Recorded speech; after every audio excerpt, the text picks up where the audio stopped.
उद्धवजींच्या आंदोलनासाठी सोनम वांगचुक यांच्यावर कारवाई केली असा हास्यास्पद दावा जनाब संजय राऊत करतायत.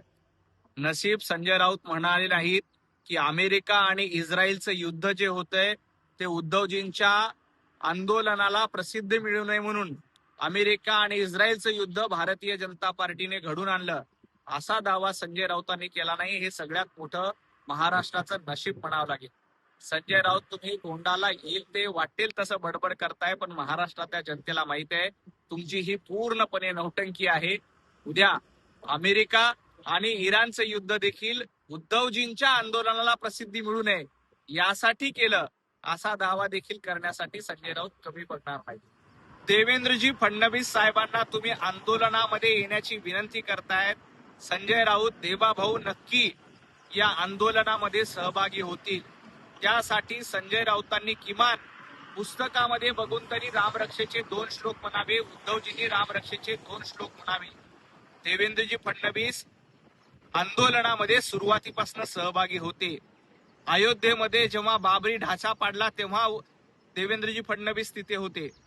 14 दिवसाचा तुरुंगवास पहिल्या आंदोलनामध्ये देवेंद्रजी फडणवीस साहेबांना झाला. मुळामध्ये उद्धवजी ठाकरे त्यावेळेला कुठे होते?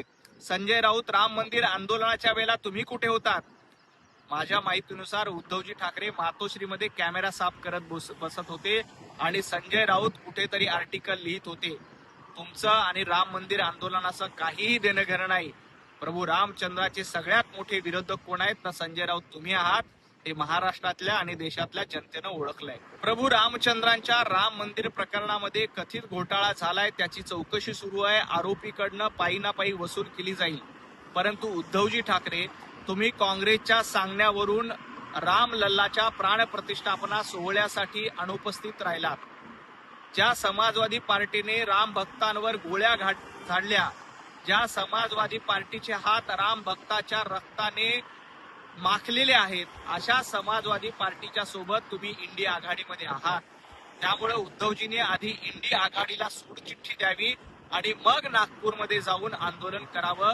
तोपर्यंत रामरक्षा म्हणण्याचा आणि हिंदुत्ववादी म्हणून घेण्याचा अधिकार ना संजय राऊतांना आहे ना उद्धवजी ठाकरेंना. रामरक्षा आंदोलनाच्या साठी उद्धवजी ठाकरे नागपुरात जात आहेत, तर माझी उद्धवजींना नम्र विनंती आहे, हिंदुत्ववादाच्या तेजाचं प्रतीक असलेला राष्ट्रीय स्वयंसेवक संघ त्याची संघभूमी नागपुरात आहे.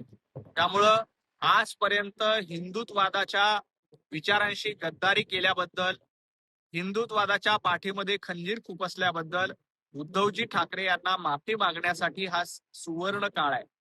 त्यामुळं उद्धवजींनी ही सुवर्ण संधी साधून नागपूरच्या संघभूमीवर जाऊन नाक घासून माफी मागितली पाहिजे, तर इथला हिंदू समाज उद्धवजींना माफ करू शकेल. उद्धवजी, तुमचं रामरक्षा आंदोलन हे पूर्णपणे नौटंकी आहे, याच्या पलीकडे काहीही नाही. देवेंद्रजी फडणवीस हे महाराष्ट्राचं नेतृत्व करतायत. 14 कोटी जनतेचे आशीर्वाद देवाभाऊंच्या पाठीशी आहे आणि देशाचं नेतृत्व करण्यासाठी पंतप्रधान नरेंद्र मोदीजी समर्थ आहेत, सक्षम आहेत. त्यामुळे तुम्ही कितीही डाव रचले तरी ते डाव यशस्वी होणार नाहीत. संजय राऊत, कावळ्याच्या श्रापाने गाय मरत नाही ही म्हण आहे. तसं तुम्ही कशाही पद्धतीनं वाकडे तिकडे शब्द वापरले तरी त्याचा काही फरक पडत नाहीत.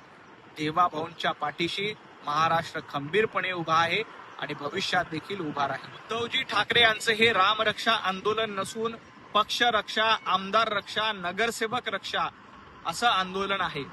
खरं तर लोकांमध्ये सहानुभूती संपलेली आहे, जनाधार संपलेला आहे.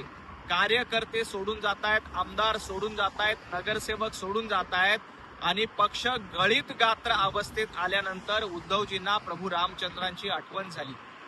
परंतु या नौटंकीमुळे उद्धवजींचा काहीही फायदा होणार नाही. मुळामध्ये उद्धवजींना पुस्तकामध्ये बघून तरी रामरक्षा म्हणता येईल का, हा प्रश्न आहे. आज उद्धवजी नागपुरात आंदोलन करतायत. किमान पुस्तकामध्ये वाचून 2 श्लोक तरी रामरक्षेचे म्हणावे, तरच त्यांचं हे आंदोलन यशस्वी होईल.